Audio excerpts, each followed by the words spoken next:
kerugian kepada negara akibat rasuah. Kertas siasatan membabitkan kes rasuah di kementerian dari 2022. Hukuman penjara sebulan dan didenda RM8,000 selepas mengaku bersalah menerima rasuah berjumlah RM23,000.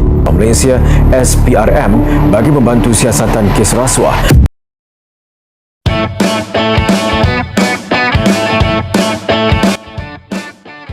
Boy, kau dengar tak? Kita ada satu projek besar. Manager kita pun tengah pilih satu leader untuk tim kita.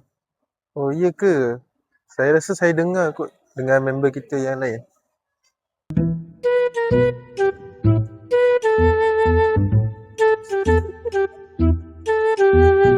Awal lah kita kata office hari ni pun. Apa khabar, Kisan Boy? Khabar baik. Sihat, Boy? Sihat, Kisan? Sihat. Tangan baik? Baik. Saya ada satu cadangan.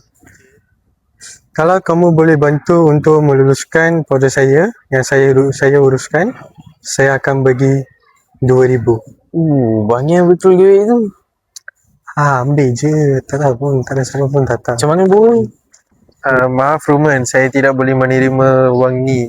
Ini akan pengaruh ini akan pengaruh keputusan kerja. Ini adalah rasuah. Dia akan menyalahi Akta SPRM 2009.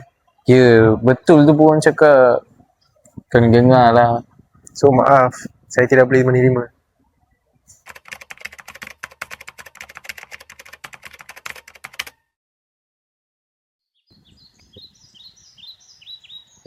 Saya hampir terpengaruh tadi.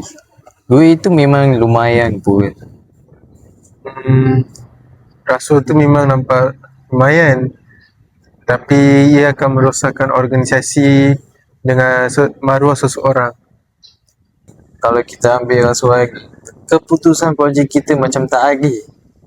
Ya, sebagai pekerja, kita mesti menjalankan amanah dengan jujur dan menolakkan sebarang bentuk rasuah.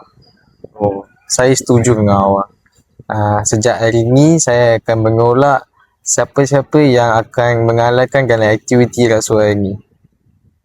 Ya, boleh.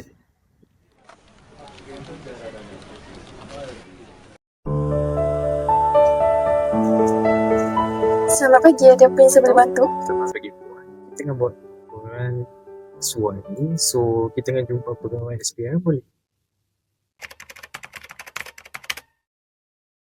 Selamat pagi, ada apa yang boleh saya bantu?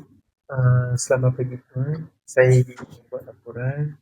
Rakan kerja saya memberi wang kepada saya untuk meluluskan projek syarikat. Terima kasih kerana tampil membuat laporan. Tindakan anda sangat penting dalam membanteras rasuah.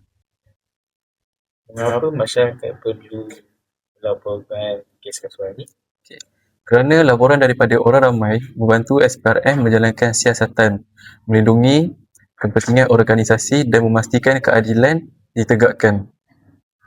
Ya tuan, saya berharap lebih ramai pekerja melaporkan rasuah demi masa depan negara.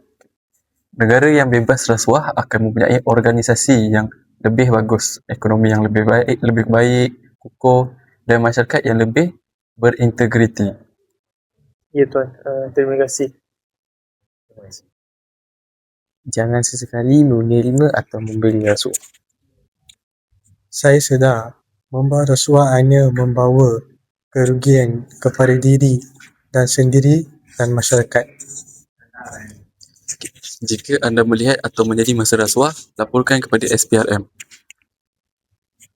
Integriti bermula daripada kita sendiri.